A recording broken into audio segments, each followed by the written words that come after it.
Okay, let's look at another type of question. I'm just going to read it out loud. And like I said, these will be posted on Edsby if you want to follow along. So it says, Mrs. Kerr started selling math guides. Sounds like a lucrative business. She noticed that a maximum profit. Okay, that word is so significant. As soon as I see a word like this, I know, hello, they're giving me the vertex, folks. Now we just really have to be careful. Are they giving me the x coordinate of the vertex or the y coordinate of the vertex? So it says, she noticed that a maximum profit of $25.60 was earned when she sold the guides for $82 each. So $25.60, $82 each. Okay. So the fact that they gave me the max profit is always the dependent variable. The profit is going to depend on what I am charging for these math guides. Okay.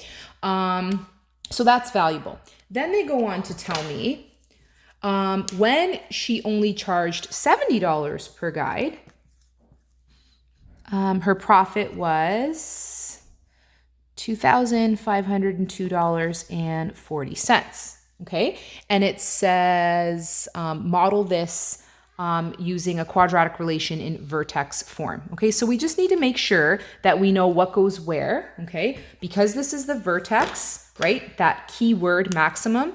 This is my H and this is my K. Okay, this is not the optimal scenario. Okay, I want to make the most profit possible, but what they're saying is that I could also turn a profit if I sold them for $70. That's how much I would make. So that's just another ordered pair on the parabola. Again, this is where I'm interested in being. I want to maximize profit, but there are many other options along the way. Okay, so I have an H, I have a K, I have an X, and I have a Y. Where's all this stuff going to go? Vertex form.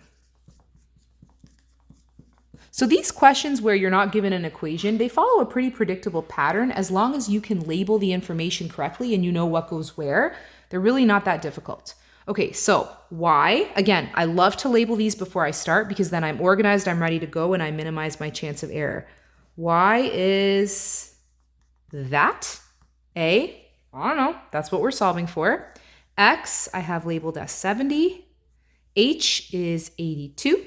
Squared, again, don't forget that guy. And then K is 2560. And now I just have to rely on my algebraic skills. So you're going over. Okay. Okay, when that comes over to the other side, so we have 2502.40 minus 2560, we get minus 56.6 equals A. We got to work this out within the brackets. That works out to be negative 12, again, squared.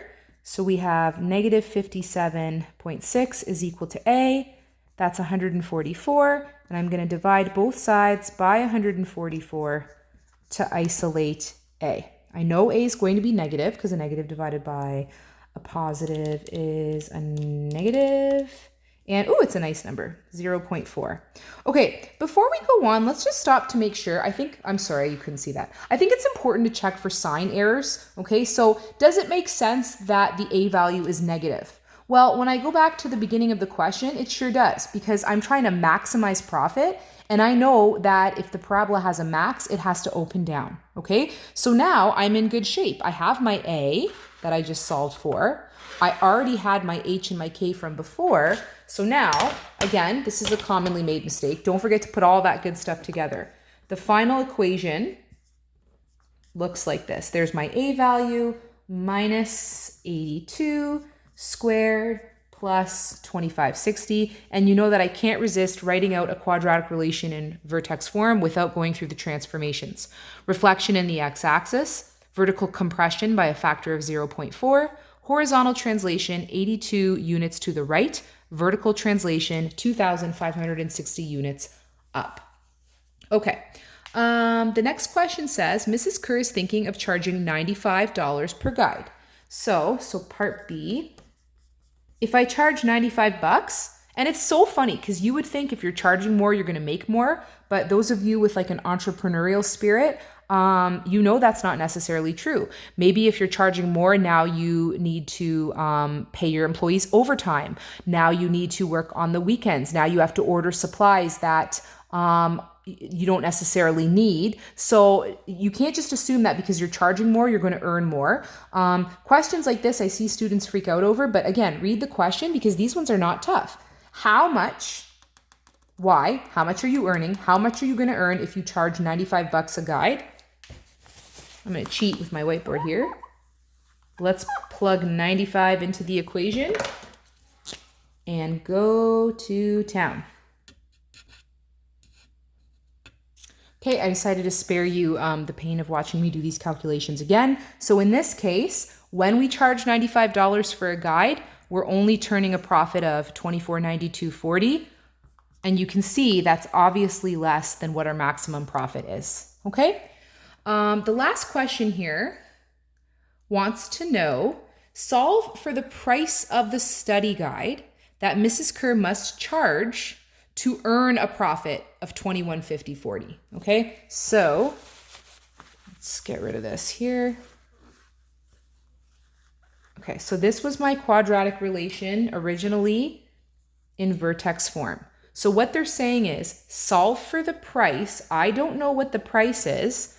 I need to know the price so that my profit is $21.50.40. And believe it or not, you had a question just like this on your most recent quiz. The only difference was it was a height and time question, okay, not a business type question. So they've given us y. Let's go ahead and plug y into the equation. Copy the rest of the equation down. And now we need to use our algebraic skills to isolate x. You are coming over. Okay, so 2150.4 minus 2560, negative 409.6 is equal to negative 0.4 x minus 82 squared. Divide both sides by negative 0.4. I get positive 1024. Okay. Now we are going to square root both sides of the equation to get rid of the exponent. This was probably the most commonly made mistake on the quiz. When we square root a number, there are two possible answers. Okay, now I have to get x by itself, so this guy has to come over. Oops, sorry. Plus 82 equals x. And from here, we get our two final answers, okay? We get x is equal to a positive 30. Can you even see that? Yes. Positive 32 plus 82. And x is equal to a negative 32 plus 82, which gives us $114 or $50. And again, parabolas are symmetrical, okay? So this is going to be the max profit I can earn. If for some strange reason I wanted to earn less than max, if I wanted to earn $2,150.40, I have two options. I could sell these study guides for $114 or I could sell them for $50.